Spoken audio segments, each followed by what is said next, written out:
So దేవుని వాక్యము రెండంచుల ఖడ్గము అన్నటువంటి మాట మీరు వినే ఉంటారు, దేవుని వాక్యంలో చదివే ఉంటారు.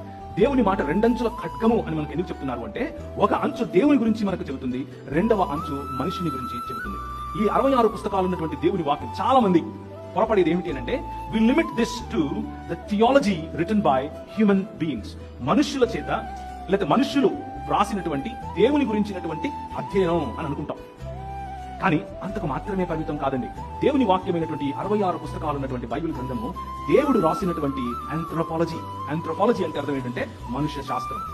This is not just a theology or a book of theology, but this is a book of anthropology written by God himself. దేవుడు రాసినటువంటి ఆంథ్రోపాలజీ అనే పుస్తకమే బైబిల్.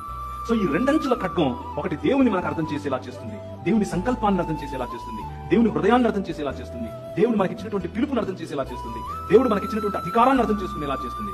రెండవదిగా మనిషి ఏమై ఉన్నాడో చెప్తుంది.